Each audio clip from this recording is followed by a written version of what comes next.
자, 오늘 본문 말씀 창세기 1장 6절에 되겠습니다.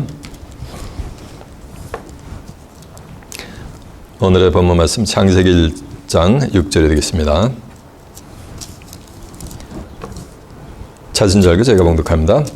하나님이 가라사대 물 가운데 궁창이 있어 물과 물로 나누게 하리라 하시고 하나님이 궁창을 만드사 궁창 아래의 물과 궁창 위의 물로 나누게 하심에 그대로 되니라. 하나님이 궁창을 하늘이라 칭하시니라. 저녁이 되며 아침이 되니 이는 둘째 날이니라. 아멘. 자, 창세기 1장 6절에서 8절의 말씀을 봉독해드렸습니다. 오늘은 본문 말씀을 토대로 궁창의 윗물과 아랫물 이런 제목으로 말씀을 증거해 드리도록 하겠습니다. 창세기 1장 6절에서 8절 말씀을 통해서 궁창 윗물과 아랫물 이런 제목으로 말씀을 증거해 드리도록 하겠습니다. 이사 46장 10절에 보면 이런 말씀이 있어요. 내가 종말을 처음부터 구하며 아직 이루지 않는 일을 옛적부터 보이고 이르기를 나의 모략이 설 것이며 나의 모든 기뻐하는 것을 이루시리라 라는 말씀이 있어요. 내가 종말을 언제부터요? 처음부터 구했다는 거예요. 처음 어디요? 창세 때부터요. 종말이라는 것은 세상 끝날이요. 세상 끝날에 되질 것을 하나님은 언제부터 구해놨더나? 창세 때부터, 창세기부터 구해놨다는 거예요. 그래서 이사 48장 3절에 보면 내가 옛적에 장래사를 구했다 그랬어요. 옛적 어디요? 창세 때 이미 장래 되어질 것을 이미 다 구해놓으셨다는 거예요. 시편 78편 2절에 보면은 내가 입을 열고 비유를 베풀어서 옛 비밀한 말을 발표하리니 이는 우리가 들은 바요 아는 바요 우리 열조가 우리에게 전한 바라. 창세기에 있는 내용 전부 만해가 들은 바요. 그래서 또 만해가 알고 있는 내용이요. 믿음의 선조들이 전부 들어가지고 만해가 이미 전한 것을 우리가 알고 있는데 그 속에 뭐가 있다는 말씀이야? 비밀이 숨겨져 있다는 거예요. 무슨 비밀? 종말에 되어질. 창세기는 지나간 과거사가 뭐래? 아닌 거예요.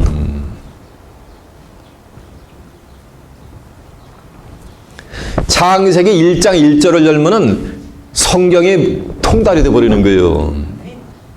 성경이 어떻게 시작해요? 태초에 하나님이 뭘 창조하시냐? 천지를 창조하시니라라고 한 줄로 매섭니다. 이 성경 전체는 뭐냐면 천지 창조하면서 끝나는 거예요. 젊은 학생들이 대학원에 가면은 PhD 프로그램에서 이제 코스웍을 전부 마치면 뭐냐면은 디서테이션이라는 걸 쓰게 됩니다. 박사학위 논문을 쓰게 돼요. 논문을 쓰면 논문 맨 앞에 뭐가 있어요? 논문에 뭐가 있어요? 맞아요. 타이틀 있지, 제목 있지. 이를테면은 AI와 양자 컴퓨터의 역할과 한계 이렇게 제목이 있으면 이 사람은 이공계 사람이구나라는 것을 우리가 제목만 봐도 알 수 있잖아요. 그렇죠? 그렇죠? 그런가 하면 제목이 동양 철학과 서양 철학의 비교 연구 이러면 이 사람은 어디요? 이 사람은 인문학교에 있는구나 라는 것을 제목만 봐도 알 수가 있단 말이에요. 그러면서 그 논문을 쓰는데 한 400페이지 논문을 쓰는데 그 400페이지 되는 논문을 갖다가 축약을 시켜놓은 게 있어요. 한 4-5줄로. 그걸 갖다가 뭐냐면 앱스트랙이라고 합니다. 400~500페이지 되는 방대한 그 논문의 양을 4줄에서 5줄로 뭐 안에가 축약을 시켜주는 거예요.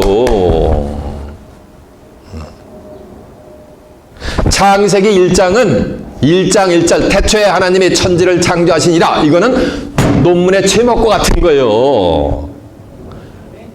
이해가 되세요? 그것에 관해서 한 400~500페이지 풀어서 쓴 논문과 같은 것을 갖다가 앱스트랙과 같이 4-5줄로 추려서 축약시켜 놓은 것이 창세기 1장인 거예요.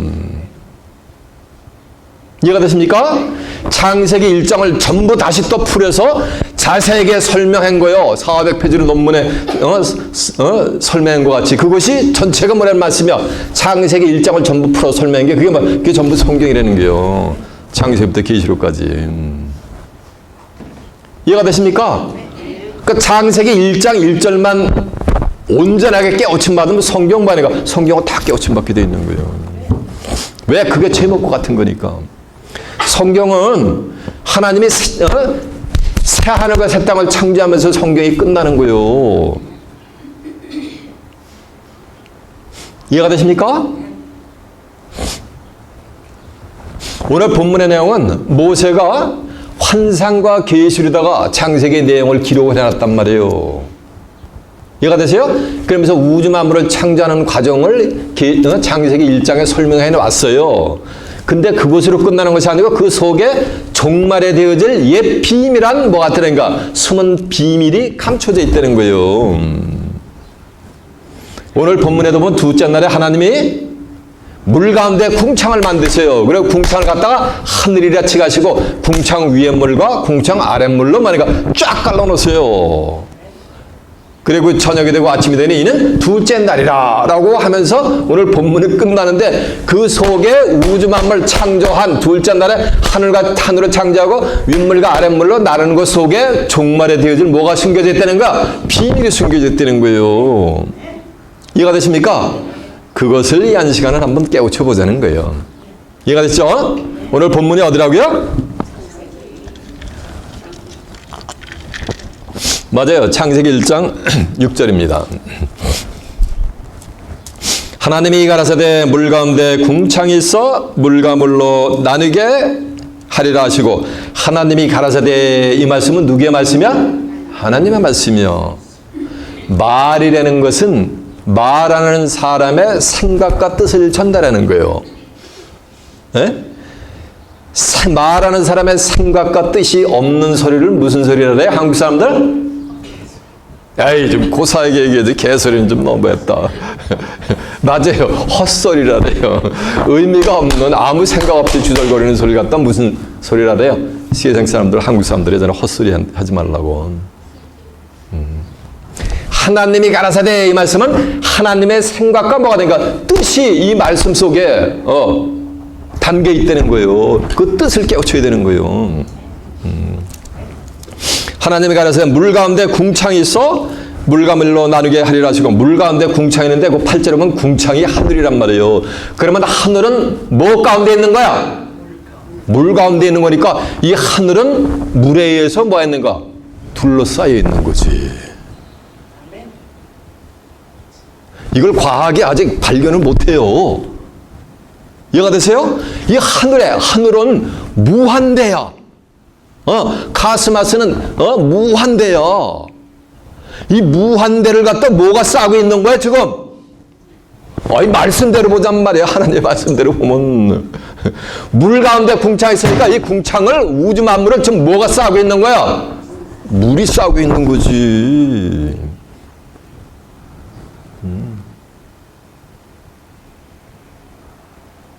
그 물했더니 뭐 또 H2O 가지고 이런 육신적인 월연제 안 한단 말이야. 이 물은 하나님의 말씀을 상징했어요. 신명기 32장 2절에 보면 내 말은 맺히는 이슬이요 나의 교훈은 맺히는 이슬이요 채소밭에 뭐라 했어요? 담비라 했어요. 내 말은 맺히는 이슬이요 나의 교훈은 채소밭에 담비라 했단 말이에요. 아모스 8장 11절에 보면 물이 없어가라면요 양식이 없어 지름이 아니라 대저 여호와의 말씀을 듣지 못한 뭐라 했어요? 기갈이라 했잖아요. 하나님의 말씀을 물로 비했단 말이에요. 요한복음 4장 10절에도 보면 예수님이 수가성녀에게 내가 주는 물을 먹을 때는 다시 가라가냐? 내게 주는 물을 먹을 때는 내 속에서 영원토록 솟아나는 뭐가 되리라? 샘물이 되리라 했어요. 요한복음 7장 38절에 보면 나를 진실로 믿으면 성경의 이름과 같이 네 배에서 생수의 강이 흘러넘친대. 그러면서 하시는 말씀이 이는 저야 받을 성령을 가리켜서 말씀하셨다고 한 줄로 믿습니다. 성령이 뭐예요? 요한에서 5장 7절에 보면 증거하시는 성령이시니 성령은 뭐다? 진리이다 했고 성령은 진리인데 진리는 요한복음 17장 17절에 보면 아버지의 저희를 진리로 거룩하게 앞서서 아버지의 말씀은 진리이다 했으니까 이 말은 하나님의 말씀은 뭐라는 말씀이야? 진리고 진리가 성령이란 말이에요. 그러니까 물이 뭘 상징하고 있는 거야? 지금 하나님은 뭐 하는가? 말씀을 상징하고 있는 거예요. 그러니까 물 가운데 궁창이 있는데 궁창을 하늘에 칭한다는 말씀은 하늘이 어디에 있다는 말씀이야? 그렇지. 근데 물을 뭐라 그랬어요? 물이 뭘? 하나님의 뭘? 말씀을 상징하니까. 물 가운데 있는 궁창은 바로 우리가 육안으로 보고 있는 이 하늘 궁창이 아니고 말씀 가운데 있는 궁창이 되게 될 줄 믿습니다. 근데 궁창을 뭐라 했어요? 하늘이라 칭했으니까 말씀 가운데 있는 뭐? 맞아요. 하늘을 창조하시는 역사예요. 둘째 날의 역사는 둘째 날의 역사, 우주 만물, 하늘을, 익스펜스를 창조하는 것을 빙자했단 말이에요. 빙자해서 하나님은 뭘 창조하시려는 거야? 말씀 가운데 있는 하늘을 창조하시려는 거예요. 이 하늘도 말씀으로 창조하신 거예요. 하나님이 또 창조의 과정도. 이해가 되세요? 다시 봅니다. 하나님이 가라사대 물 가운데 궁창이 있어 물과 밀로 나누게 하시고 하나님이 궁창을 만드사 궁창 아래 물과 궁창 위 물로 나누게 하심에 그대로 되니라는데 하나님이 궁창을 하늘이라 칭하시니라. 저녁에도 아침이 되니 이는 둘째 날이라니까 하나님이 궁창을 만들고 궁창을 하늘이라 칭하시고 궁창 윗물과 아랫물로 나눴는데 이 궁창을 하늘이라 칭했으니까는 윗물은 뭐의 윗물이라는 말씀이야? 하늘 맞아요. 궁창의 윗물. 하늘의 윗물. 아랫물은 궁창의 아랫물. 하늘의 뭐래? 아랫물. 그래서 오늘 설교 제목은 뭐야? 맞아. 궁창의 윗물과 뭐니까 아랫물을 깨우쳐야 되는 거예요.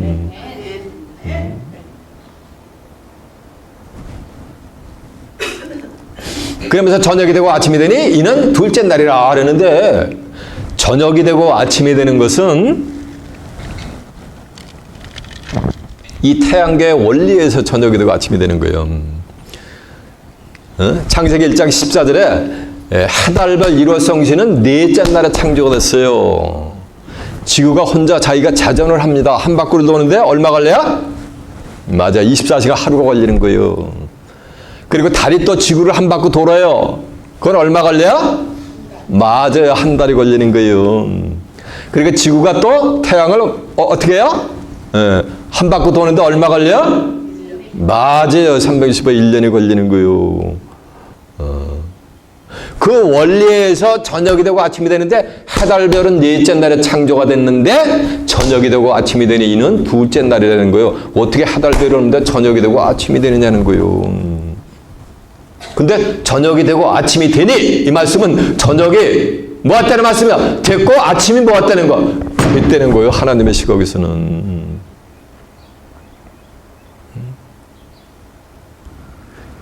이 저녁이 되고 아침이 되니 이는 둘째 날은 육신의 문자적인 24시간을 두고 말하는 것이 아니에요.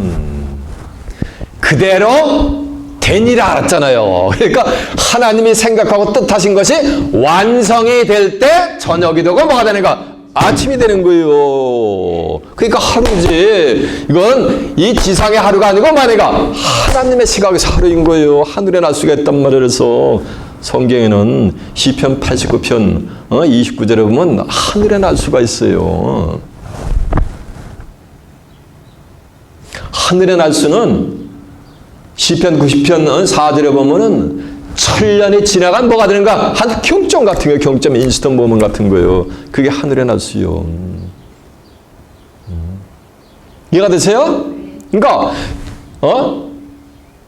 물 가운데 궁창에서 물과 윗물과 아랫물이 아니라 하심에 그대로 되니라. 그러니까 그대로 됐으니까 뭐가 되는가? 하나님이 원하시는 대로 다 뭐가 된가? 이루어진 거예요. 완성이 된 거예요. 창조가.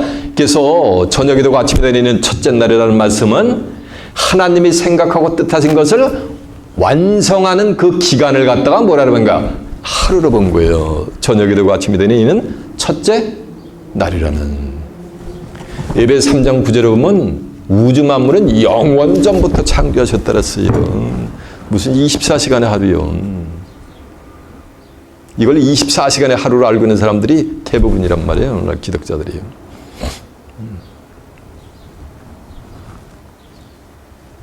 (24시간) 하루가 아니고 뭐라고요? 창조의 뭐가 되는가? 완성을 갖다가 뭐라는가? 하루로 지금 비유하고 있는 거예요. 근데 중요한 것은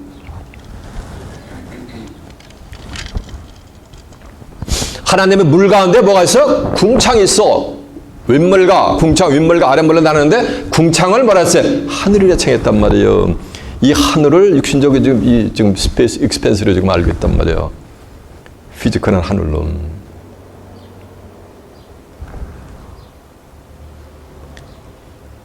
신앙의 궁극 목적은 무슨 나라를 유업받는 거야? 맞아, 하나님의 나라, 하늘나라를 유업으로 받는 거지. 그럼 기독자들한테, 신앙생활하는 분한테 당신은 몇째 하늘나라 가려고 그렇게 열심히 신앙생활을 영위하십니까? 라고 질문하면 어떤 대답이 나올까? 에이, 무슨 하늘이지, 뭐 몇째 하늘이라뇨. 이런 분들이 아마, 나올 겁니다.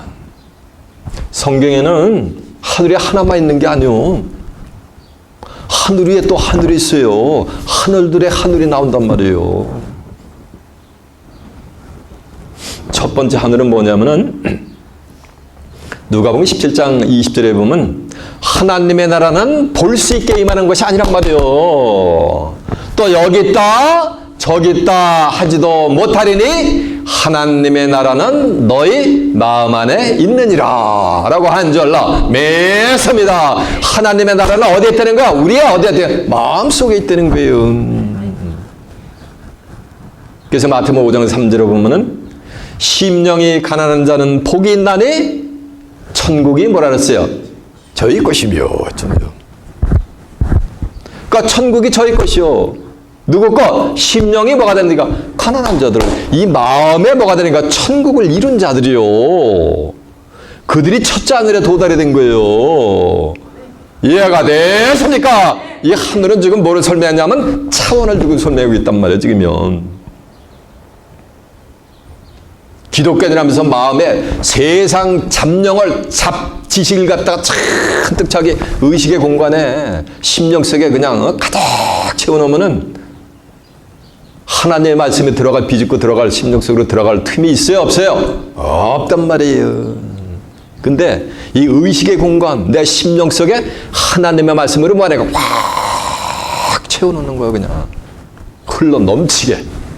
그게 예수를 믿는 자들이요. 그래서 너희가 진실로 나를 믿으면 성경의 이름과 같이 그 배에서 뭐가 된다? 생수가 흘러넘친다 그랬잖아요. 내 의식의 공간에 생명수가 흘러넘치는 거예요. 성경의 이름과 같이 뭐 에스겔 47장에 보면은 하나님의 성전 동문에서 탁 물이 솟아났는데 1천척을 청량하니까 발목까지 오고 1천척을 청량하니까 무릎까지 오고 1천척을 청량하니까 허리까지 오고 다시 1천척을 청량하니까 사람이 건너지마다 대를 잃어버린단 말이에요. 그렇게 예수를 진짜 믿는 자들은 성경의 이름과 같이 그 배에서 뭐가 되는가? 생수가 흘러나는데 생수는 이는 저희가 받을 성령을 가르쳐 맡아왔다 그랬잖아요. 그러니까 예수를 진짜 믿는 자들은 생명수가 뭐가 되는가? 흘러 넘치는 거예요. 이해가 되십니까? 그런 자들이 몇째 하늘에 도달된 거야? 그런 자들이 첫째 하늘에 도달된 거예요. 그런 자들은 세상 거 부귀 영화 이런 데 관심이 있어요? 없어요? 없어요. 그냥 허구한 날 그냥 좋아가지고 얼굴이 뭐가 되는가? 희죽희죽 다닌단 말이에요. 예. 얼굴이 썬플라 같이 확 펴요. 항상 화색이 돌고 뭐가 이렇게 좋은지 항상 보는가? 기쁜 표정을 하고 있단 말이에요. 이런 자들이 어디에? 첫째 하늘에 도달이 된 거예요. 신앙생활 수십 년 해도 얼굴 인상 팍 쓰고 그냥 오만 가지 축상이 되고 있으면은 그건 첫째 하늘에 도달된 게 아니에요. 항상 기쁨이 넘치는 거예요. 그리고 세상 삶을 신앙 중심, 교회 중심적인 삶을 영위하게 돼 있어요. 세상과 인조어야 라이브 그런데 관심조차도 없어져요. 저 역시도 그랬거든. 웨이 크리스천 시절에. 예수 예자만 나와도 벌써 마음이 고용해져. 예수 믿는다고 그러면 어떻게 이렇게 나오고도 아무 상관없는 사람이 그렇게 예뻐 보이는지. 이해가 되세요? 그것이 뭐냐가 그 첫째 하늘에 도달이 된 거예요. 제 입에서 나간 말은 전부 어디 있다? 성경에 있다 그래서 성경에 있다고요. 한번 찾아보자고요. 자, 누가복음 제가 찾아보는 거 다 찾아봐요. 누가복음 17장 20절이 몇 페이지냐면요. 124페이지가 되겠네요.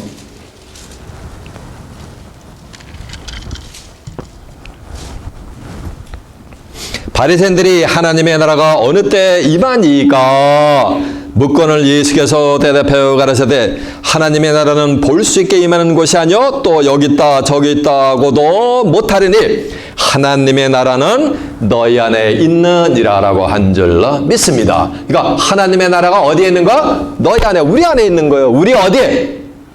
이 몸뚱아리가 아니고 어디에? 심령 안에. 이제 마태복음 5장 3절 한번 가보세요.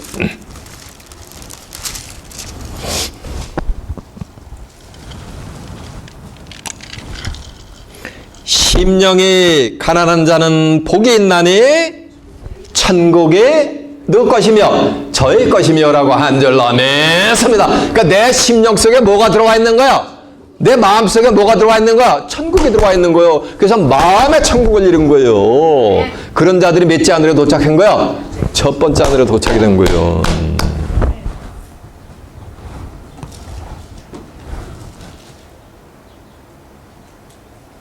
이렇게 성경을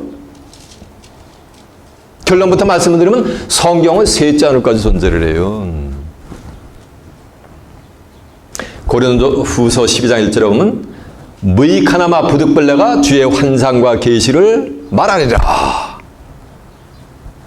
내가 그리스도 안에 있는 한 사람을 아노니 그가 14년 전에 셋째 하늘에 이끌려 간지라.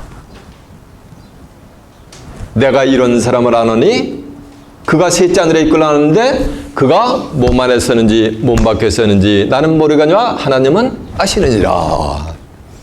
내가 이런 사람을 아노니 그가 몸 안에 서는지 몸 밖에 서는지 나는 모르거니와 하나님은 아시느니라라고 한 줄로 믿습니다. 그러면서 뭐라는지 아세요? 그가 낙원으로 이끌려가서 말할 수 없는 말을 들었더래요. 그러면 셋째 하늘은 자동적으로 뭐가 되는 거야? 맞아요. 낙원의 세계가 되는 거지. 낙원의 세계. 낙원이라는 건 즐거울락 동산 아니야. 기쁨의 동산이야. 영원의 기쁨이 있는 거예요. 그러니까 첫째 하늘이 셋째 하늘까지 있으니까 그리스도 안에 있는 한 사람이 셋째 하늘로까지 이끌림을 받았으니까 셋째 하늘로 이끌림을 받았다는 얘기는 첫째 하늘도 있고 둘째 하늘도 있다는 것을 뭐가 되는 거야? 의미하고 있는 거지. 그래서 첫째 하늘은 무슨 하늘이다? 마음의 천국을 이루는 거예요. 마음의 천국을. 여러분은 첫째 하늘에 도달하는 복된 자들이 되시길 바랍니다. 그러면 첫째 하늘에 도달이 되면 이제 그 다음 단계는 몇째 하늘? 둘째 하늘로 업그레이드가 돼야 되는 거예요. 사도행전 7장 49절에 보면 이런 말씀이 있어요. 하늘은 나의 보좌요 땅은 나의 발등상이니 너희가 나를 위하여 무슨 집을 짓겠으며 나의 안식할 처소가 어디 있느뇨 라는 말씀이 있어요. 하늘은 하나님의 뭐라는 말씀이야? 보좌. 보좌라는 건 뭐야? 앉는 것을 보좌라 그러잖아요. 수론을 갖다가. 하늘은 하나님의 보좌가 될 줄로 믿습니다. 이해가 되시죠? 근데 예레미야 3장 17절에 보면 정한 때가 되면 그때에 예루살렘이 여호와의 보좌로 일컬음이 되며 열방이 만방이 열방이 다 예루살렘으로 모인대. 정한 때가 되면 예루살렘이 여호와의 보좌라고 일컬음이 되게 될 줄로 믿습니다. 그러니까 하늘은 나의 보좌인데 예루살렘이 뭐라는가? 하나님의 보좌가 이루어진다는 말씀이요. 예루살렘은 저 미들리스트에 있는 중동에 있는 예루살렘을 두고 얘기하는 게 아니에요. 스가랴 2장 12절에 보면 예루살렘을 하나님이 다시 택합니다. 영적인 예루살렘을. 다시 택한 예루살렘은 스가랴 8장 3절에 보면 나 여호와가 시온에 들어왔은즉 예루살렘 가운데 거하시리니 예루살렘은 진리의 성읍이라 일컫겠고 만군의 여호와의 산은 성산이라 일컫게 되리라라고 한 줄로 믿습니다. 예루살렘은 뭐? 진리의 성읍을 이룬 것이요. 진리는 요한복음 17장 17절에 보면 아버지의 저희를 진리로 거룩하게 앞서서 아버지의 말씀 뭐다? 진리니 되었으니까 하나님의 말씀으로 뭐가 되는가? 성읍을 이룬 것이요. 요한복음 14장 6절에 보면 내가 곧 길이요 진리요 생명이니 나로 말미암지 않고는 아버지께로 올 자가 없느니라고. 예수님이 곧 길이고 뭐라는 말씀이야? 진리라니까. 예수님으로 뭘 이룬 거야? 성읍을 이룬 거야. 예수님은 뭐야? 예수님은 요한복음 1장 14절은 말씀이 뭐가 신화가 됐더랬고, 이 성경 전체는 요한복음 5장 39절에 보면 너희가 성경에서 영생을 얻는 줄 알고 성경을 상고하거니와 이 성경이고 내게 대해서 증거하는 것이니라라고 한 줄로 믿습니다. 그러니까 성경 전체는 누굴 증거야? 예수님을 증거하니까.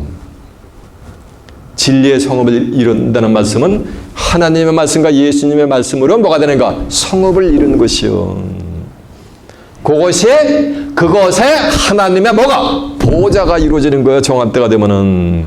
그것을 성경은 몇째 하늘? 두째 하늘로 지금 말씀을 하고 계시단 말이에요. 그리고 셋째 하늘은 좀 전에 제가 말씀드린 대로 고린도후서 12장 1절에 보면 무익하나마 내가 부득불 주의 환상과 계시를 말하리라. 환상과 계시는 미래에 되어질 일이에요. 과거사가 아니요. 장래사지. 내가 그리스도 안에 있는 한 사람을 아노니 그리스도 안에 있는 한 사람을 뭐한다. 이걸 지금 그리스도 안에 있는 한 사람을 사도 바울로 지금 현대신학에 2000년 동안 풀이했단 말이에요. 사도 바울은 내가 그리스도 안에 있는 한 사람을 뭐한다 그랬어요? 안다 그랬지 뭐 사도 바울이가. 그리고 그가 14년 전에 셋째 하늘에 이끌려 간지라. 그가 몸 안에 있었는지 몸 밖에 있었는지 나는 모르거니와 누구는 안다. 그는 안다 그랬잖아. 그리스도 안에 있는 한 사람이 사도 바울이면 내가 몸 안에 있었는지 몸 밖에 있었는지 나는 뭐 한다? 안다 이래야 되잖아. 근데 그가 그리스도 안에 있는 한 사람이 몸 안에 있었는지 몸 밖에 있었는지 사도 바울이 말하기를 나는 모르거냐 누구는 안다. 그는 안다 그랬으니까 그리스도 안에 있는 한 사람은 사도 바울이 될 수 있어요 없어요? 없죠. 내가 이런 사람을 아노니 그가 몸 안에 있었는지 몸 밖에 있었는지 나는 모르거니와 누구나 아신다. 하나님은 아시느니라라고 한 절로 있습니다. 이해가 되세요? 그래서 이렇게 셋째 하늘인 거예요. 그러면서 4절에 보면 그가 낙원이라 이끌려가서 말할 수 없는 말을 들었대. 그러면 셋째 하늘은 뭐가 되는 거야? 맞아요. 낙원의 세계가 되는 거지. 이해가 되세요? 이 낙원의 세계에 입성하면은 요걸 갖다 이사 65장 17절에 보면 새하늘과 새 땅으로 또 표현을 해놨어요. 또 내가 보라 내가 새하늘과 새 땅을 창조하느니 이전 것은 기억나거나 마음에 생각나지 아니할 것이라. 거기 갔는데 아이고 우리 소방님이 아이고 우리 아내가 아이고 우리 자식들이 못 왔어. 이런 거 생각난다 안 난다? 전혀 안 나. 왜? 너희는 나의 창조하는 것을 인하여 영원히 기뻐하고 즐거워한대요. 기뻐하고 즐거워하는 게 그게 뭐야? 그게 즐거울라 통사는 그게 뭐냐? 그게 낙원의 세계요. 영원히 기뻐하고 즐거워하려면 한 120년 살다 가야 돼요? 어떻게 돼요? 영원히 살아야지 영생을 해야지 영원히 기뻐하든지 말든지 할 거 아니에요. 거기에도 백세 목대에 죽는 자가 있어요. 저주받은 자가. 그리고 나무의 수완과 같은 자들이 있는데 천년을 사는 여러분은 불이기 전에 응답받는 영원히 사는 소원 성취하는 복된 자들로 그곳에 낙원의 세계에 입성하는 복된 자들이 되시길 바랍니다. 거기 가면은 뭐 나무가 한 그루 있어요. 그 무슨 나무요? 맞아요. 계시록 2장 7처럼 이기는 그에게는 내가 하나님의 낙원에 있는 생명나무 과실을 줘 뭐 한다 그랬어요? 먹게 하는 거예요. 생명나무 실과를 따먹은 창세기 3장 22절에 보면 저가 선악을 하는 일에 우리 무리 중 하나같이 되었으니 손을 들어 생명나무 실과를 따먹을까봐 하나님이 그를 말해가 내쫓는 거야. 킥아웃 시키는 거예요. 등산에서. 그리고 두루다는 것과 화염검으로 촥 생명나무의 길을 불러가 시킨단 말이에요. 근데 그 길을 뭐가 되는 거? 이기는 그에게는 허락을 시켜주는 거예요. 그룹을 통과해 주는 거예요. 화염경을 쫙 통과시켜 주는 거예요. 그래서 생명나무 실과를 따먹으면 뭐한다? 영생을 얻는 거예요. 그러니까 첫째 하늘에 들어가는 게 낫겠어요? 둘째 하늘에 들어가는 게 낫겠어요? 몇째 하늘에 들어가는 게 최고야? 맞아요. 셋째 하늘까지 들어가야지 생명나무 실과를 따먹고 뭐 하는 거야? 영육이 구원함을 받는 거예요. 이해가 되세요? 증거는 좀 확인시켜 드릴까요? 예, 자 보세요. 사도행전 먼저 가봅니다. 사도행전 7장 한번 가보세요. 사도행전 7장 49절에 몇 페이지냐면요. 다 증거 내용들을 한번 확인시켜 드리는 거예요. 7장 49절이 199페이지가 되겠네요.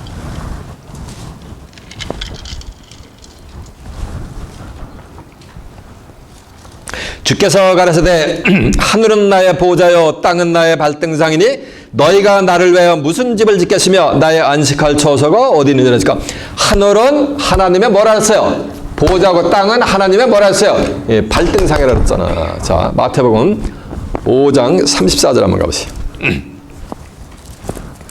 마태복음 5장 34절에 몇 페이지냐면요. 6페이지가 되겠네요.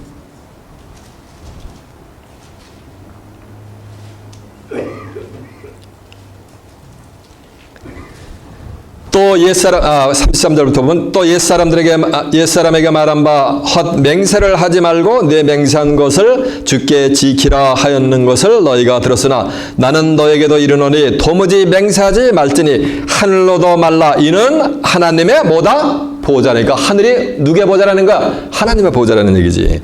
땅으로도 말라 이는 하나님의 발등상이요 예루살렘으로도 말라 이는 큰 임금의 성임이요라고 한 줄로 믿습니다. 이해가 됐죠? 예. 자, 이제 예레미야 3장 17절에 몇 페이지냐면요. 1054페이지가 되겠네요.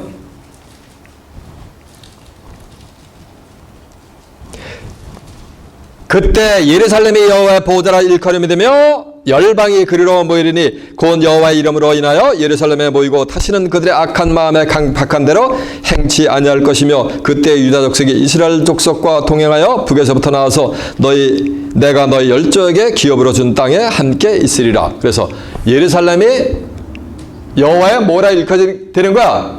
보호자라 일컬된단 말이에요. 근데 예루살렘은 스가랴 8장 3절에 보면 나 여호와가 시온에 돌아왔은즉 예루살렘 가운데 관련인데 예루살렘은 뭐를 성하면 진리를 성하면 된다 했잖아요. 진리는 말씀이고 예수님이 뭐냐? 진리니까 하나님과 예수님의 말씀으로 뭐를 이룬 것이요? 성읍을 이룬 것이 이게 둘째 하늘이지.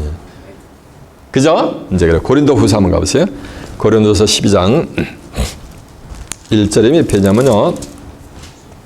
298페이지가 되겠네요.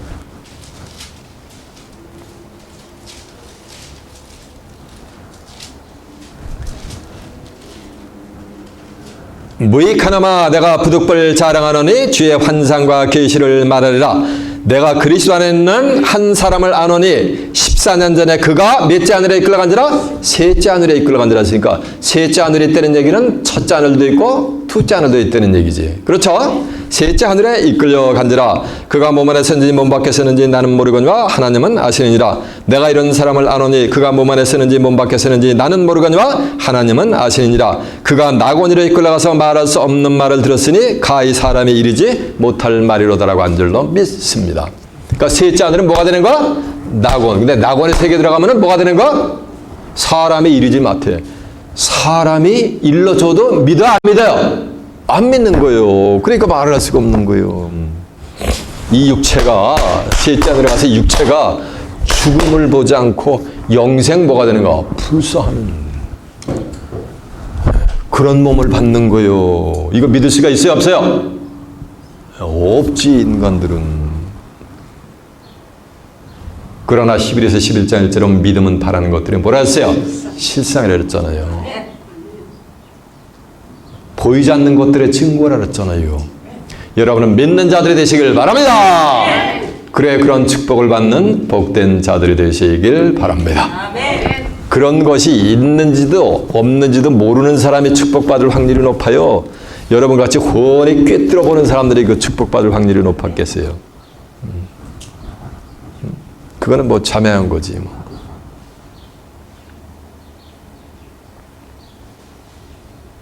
근데 물 가운데 뭐가 있다는 얘기가 궁창이 있다랬잖아요. 궁창이 하늘이 났잖아요. 제가 지금 첫째 하늘, 둘째 하늘, 셋째 하늘을 뭘 가지고 설명한 거? 만안경 가지고 여기 저기서 익스펜스 하늘 쳐다보고서 이렇게 쳐다보고서 여러분한테 말씀 증거했나? 하늘에 가는 것을 뭘 가지고 하늘에 가는 걸 설명했어요? 말씀을 가지고 설명했잖아요. 그 하늘은 어디에 있는가? 말씀 가운데는 하늘이 되게 될 줄 믿습니다. 그래서 육신의 익스펜스를 창조하는 것을 핑계해가지고 말이래 되어질 것을 지금 하나님의 메시지를 증거하신단 말이에요. 이것도 종말을 뭐한가? 처음부터 구한 거지 전부. 탈레스라는 자가 있어요. 그는 만물의 근원은 물이래. 어찌 보면 맞는 거지. 물 없으면 생명체가 존재할 수가 없잖아요. 그러니까 아낙시메네스라는 자는 아니다. 만물의 근원은 물이 아니고 공기가 없으면 어떻게 물이 존재하냐. 공기다. 이러는 거예요. 그래요. 세상 만물은 물 없으면 존재할 수가 없지. 공기가 없어도 존재할 수 없지. 또 흙이 없으면 존재할 수가 없잖아요. 어찌 보면 맞는 얘기요. 그것도 근데 그건 부분적으로 하는 맞는 거예요. 만물의 근원은 만물을 누가 지셨어요? 그렇잖아요. 아까 제목 성경의 제목이 뭐라 했어요? 천지창조. 태초에 하나님은 뭘 창조하시나? 천지창조. 박사학위 논문의 제목과 같다 그랬잖아. 창세기 1장 1절이. 천지를 누가 창조했어요? 그러니까 만물의 근원이 누구야? 그렇지. 하나님이지. 그 시편 36편 9절에 보면은 모든 생명의 원천이 누구에게 있어요? 주께 있다 그랬단 말이에요. 주께 있사옵나이다라고 했단 말이에요. 예레미야 2장 13절에 보면 생수의 근원은 나를 봤다 그랬는데 어디? 버린 게 악이라 그랬단 말이에요. 생수의 근원은 누구야? 하나님이지. 무슨 뭐 물이요.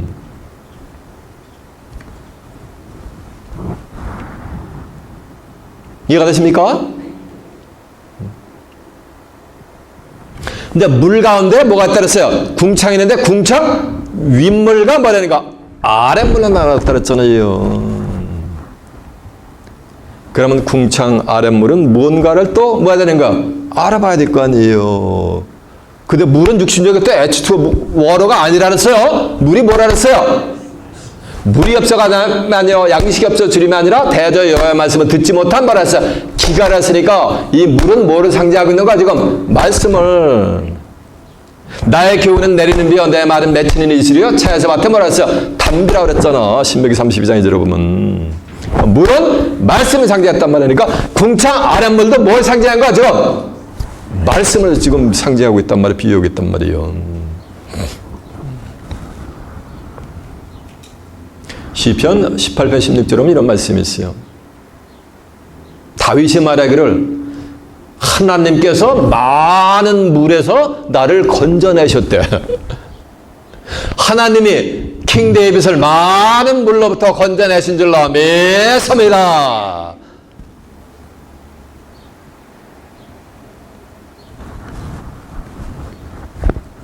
그리고 시편 69편 14절에 보면은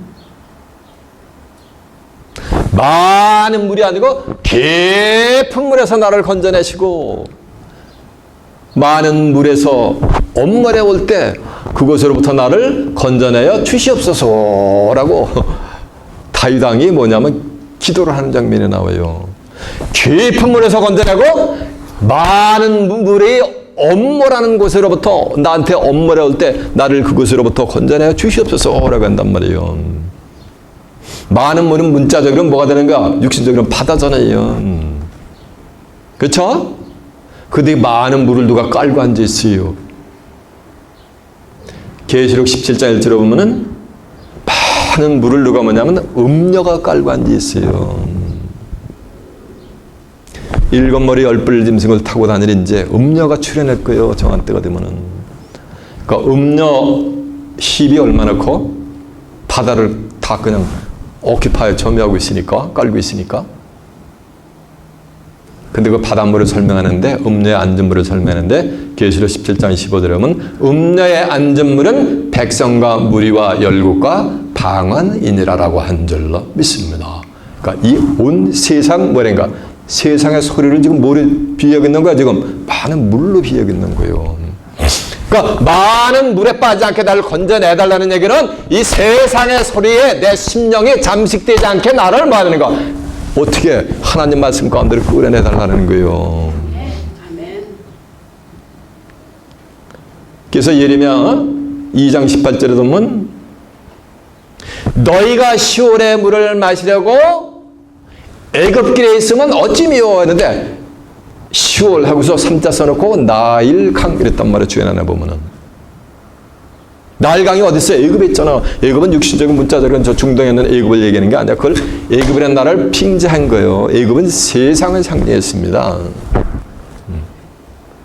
이사 31장 1절에 보면 애굽은 사람의 신이 아니며 그 말들은 육체의 뭐라 영이 아니라 그랬단 말이에요. 그러니까 하나님의 백성들이 어디 있다는 거야? 하나님의 말씀을 들어야지 사는데 그 영혼이 사는데 뭘 마셨다는 거야? 애굽의 물을 마셨다는 얘기는 시올의 물을 마셨다는 얘기는 세상 뭐라니까 세상 소리 세상의 말을 갖다가 자기들의 의식의 심령 속에 가득 하나님의 백성들이 구약에서 그렇게 채워놨다는 거예요. 하나님을 생수의 근원이 되는 하나님을 버리고 그게 악인 거예요. 그 예레미야 2장 13절에 보면 내 백성이 두 가지 악행을 하는데 생수의 근원이 되는 나를 버린 거 그게 첫 번째 악이요. 두 번째는 스스로 터진 웅덩이를 판 것인데 물을 젖주지 못할 웅덩이를 판 거라 그랬어요. 신앙생활 수십 년에도 하나님의 말씀 모르면 그건 뭐가 되는가? 스스로 터진 웅덩이를 판 거예요. 한국 사람들이에요. 밑 빠진 덕에 뭐 붓기? 물 붓기 하잖아. 양평이가 밑이 빠졌는데 하루 종일 갖다 부어보세요. 24시간. 이것이 오늘날 기독자들의 현 주소인 거예요. 이해가 되시죠?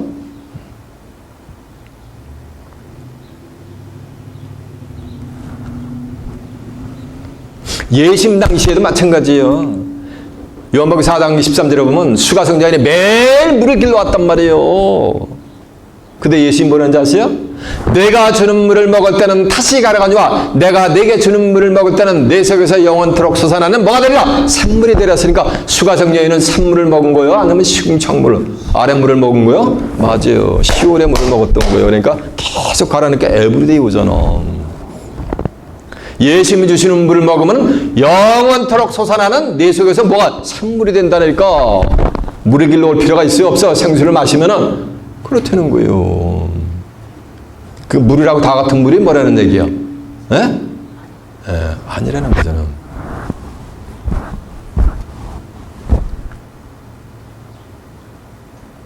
증거 내용을 한두 구절 한번 찾아볼까요? 한번 보겠습니다.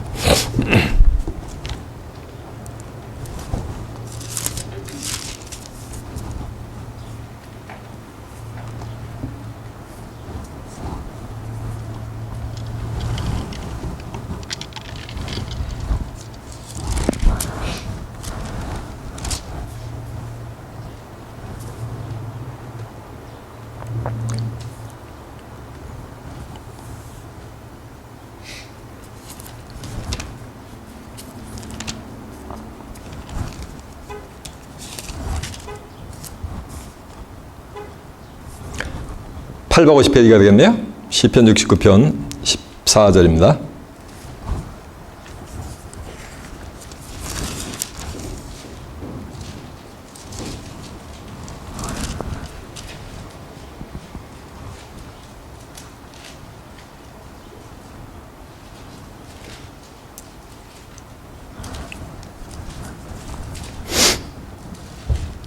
그 1절부터 보여요.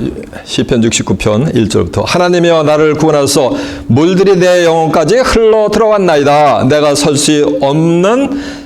곳이 없는 깊은 수렁에 빠지며 깊은 물에 들어가니 큰 물이 내게 넘치나이다. 이 말씀은 육신적으로 물로 큰 물로 바닷물로 빠지는 거 이걸 빙자해가지고 물에 내가 많은 물이 내 심령 속으로 들어와서 내가 빠져 들어간다는 거예요. 그러니까 나를 건져달라는 거예요. 내 영혼을. 이해가 됐죠? 예, 그러면서 그 14절 한번 가보세요.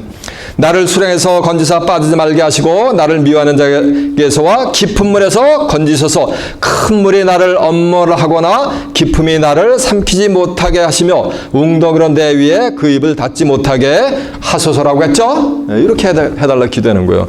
그리고 이제 그 앞에서 18편 16절 한번 가보세요. 시편.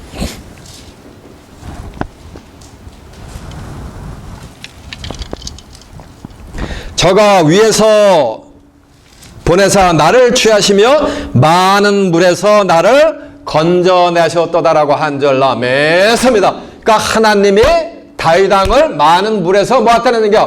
건져냈다는 거예요. 그 다윗 왕을 갖다가 많은 바닷가에 빠져 있다가 갈릴리 바다에서 빠져 있다가 아니면 지중해에서 빠져 있다가 하나님이 건졌다는 얘기가 아니고 이 많은 물은 누가 깔고 앉아 들었어요? 음녀가 앉아. 계시록 17장 한번 가보세요. 17장 1페이지가 몇 페이지냐면요 415페이지요. 또 일곱 대접을 가진 일곱 천사 중 하나가 와서 내게 말하여 가로되 이리 오라. 많은 물이 앉은 큰 음녀에 받을 심판을 내게 보이리라. 그러니까 음녀는 뭐 받게 되는 거? 심판 받게 되는 거. 근데 음녀가 뭐를 깔고 앉았어요? 많은 뭐가 물이 앉았단 말이에요. 그러니까 많은 물은 누구의 보호자가 되는 거야? 음녀의 보호자가 되는 거지. 그러면서 음녀가 가지고 있는 진노의 포도주를 오만 가지 세상 왕들과 만 백성이 전부 음녀가 되는 진노의 포도주를 마셔가지고 전부 취해서 다 미쳐버려요. 이해가 되세요? 근데 음녀의 안전물을 설명하는데 15절에 가니까 또 천사가 내게 말하가로되 내가 본 바 음녀의 안전물은 백성과 무리와 열국과 뭐다? 방언이니까 백성, 무리, 열국, 방언이 뭐라는 말씀이야? 이게 음녀요. 자 이제 좀 하세요. 그러면서 예레미야 2장 18절에 하면 시월의 물을 마시려고 너희들이 애굽길에 있으면 어찌미냐 했단 말이에요. 애굽은 뭘 상징한다 그랬어요? 세상을 상징했단 말이에요. 그런가 하면 이사야 30장 7절에 하면 애굽은 뭐냐 하면 기생 라합을 비유했어요. 기생은 돈만 주면 전부 뭐가 전부 이게 서방님이야 아무나. 돈 없으면 아무리 뭐니까 고관대자 그래도 발길을 걷어차. 냉대라는 게 기생이야. 세상이 그렇다는 거예요. 에스겔 29장 6절에 보면 하나님의 백성들이 이스라엘 백성들이 애굽을 의지하니 그 의지함이 갈대 지팡이를 의지함과 같더랬어요. 갈대 무거운 짐을 지고서 갈대 지팡이 짚고서 의지해서 지게 지고 일어나려고 보세요. 그냥 곤도박질 치잖아요. 그러니까 하나님의 백성들이 애굽을 의지하면 인생이 어떻게 되는가? 그렇게 곤도박질 쳐 망한다는 거, 망조가 된다는 거예요. 꼬이게 된다는 거 인생이. 되는 일이 하나도 없어 그러면 하나님의 백성은 누구를 의지해야 되는가? 하나님의 백성을 의지해야 되는 거예요. 예레미야 46장 20절은 애굽의 소리는 뭐 같다는가? 뱀의 소리 같다. 뱀이 뭐야? 계시록 20장 1절에 보면 하늘에서 큰 쇠사슬을 가지고 한 천사가 내려가지고 용을 잡으니 그놈이 옛뱀이요. 창세 때 여자를 깬 뱀. 마귀요? 뭐라 그랬어요? 사람 있잖아요. 이해가 되십니까? 그러면 하늘 아랫물, 궁창 아랫물은 뭐야? 음녀가 주는 뭐가 되는가? 비진리일 뿐만 아니라 이 오만 가지 세상 뭐라는가? 세상 소리요. 생수가 아니고 탕류요, 탕류. 이해가 되십니까? 오만 가지 하나님의 백성들을 유전과 전통과 뭐가 되는가? 교리를 인도하는 진리가 하는 뭐가 되는가? 비진리를 갖다가 지금 궁창 뭐를 비유하고 있는 거야? 아랫물로 비유하고 있는 거예요. 이해가 되십니까? 그럼 이제 궁창 윗물이 또 무언가를 알아봐야 될 거 아니에요. 이사야 55장 10절에 이런 말씀이 있어요.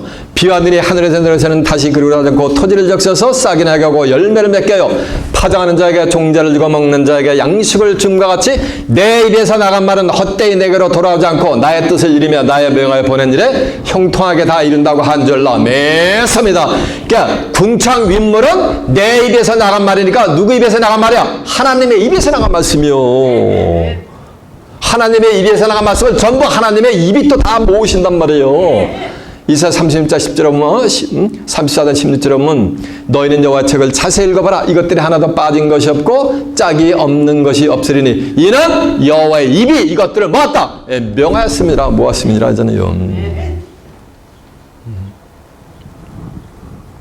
그런가 하면 이사야서 55장 1절에 보면 너희 목마른 자들아 물로 나오라. 돈 없는 자도 오라. 너희는 와서 사먹되 돈 없이 값없이 와서 포도주와 젖을 사라. 너희가 어찌하여 양식하는 것을 위하여 은혜를 달아주며 배부르가 못할 것을 위하여 수고하느냐. 나를 청정하라. 그러면 너희가 기름진 것으로 배부르게 되며 너희 마음이 즐거움을 얻으리라. 너희는 귀를 기울이고 내게 나와 들으라. 그러면 너희의 영혼이 뭐하리라? 사는 거야. 하나님의 말씀을 들을 때 죽어있던 영혼이 살아나게 될 줄 아멘입니다. 그래서 살리는 것은 영이니 육은 무익하니라. 내가 너에게 이른 말이 뭐야? 영이여 생명이라 그랬잖아. 요한복음 6장 13절에도 보면요.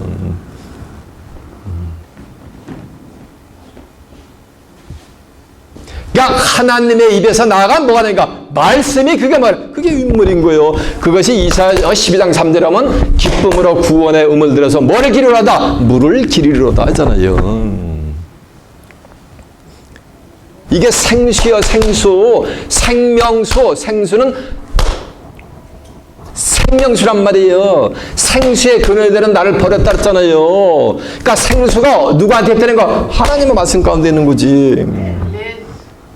정한 때가 나면 스가랴 14장 8절에 보면 그날에 생수가 예루살렘, 다시 택한 예루살렘 진리의 성읍에서 흘러서 절반은 동해로 절반은 서해로 흐르리라. 여름에도 겨울에도 그러리라. 그러니까 생수가 흘러가지고 절반은 동해로 절반은 서해로 흐르는 지형을 가진 데가 무슨 반도가 있어. 반도인데 많지가 않아. 몇 개밖에 없어요? 여기서 권사님이 한계래. 그래서 뭐가 되는 거야? 반도네. 우연찮게. 이사야 47장 아까 얘기했잖아요. 생명수가 성전에 솟아나는데 그것이 대를 이루면서 강 좌우에 생명나무가 질비하게 들어선단 말이면서 엄한 가지 물 가운데 있는 죽은 생물체들을 다 살려내요.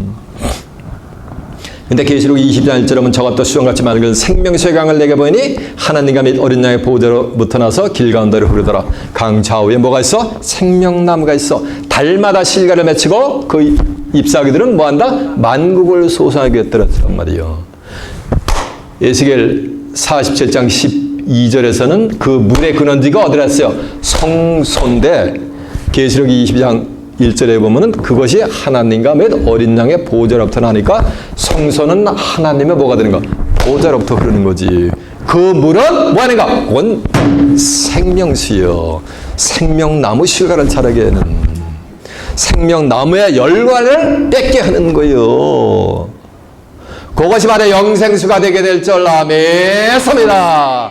그래서 시편 46편 4절에 보면 한 시내가 있어 흘러 하나님의 성고 지극히 높으신 하나님의 성소를 기쁘게 하였느니라 라는 말씀이 있어요. 하나님의 기뻐. 그 생수를 마시면 복을 받게 돼 있어요.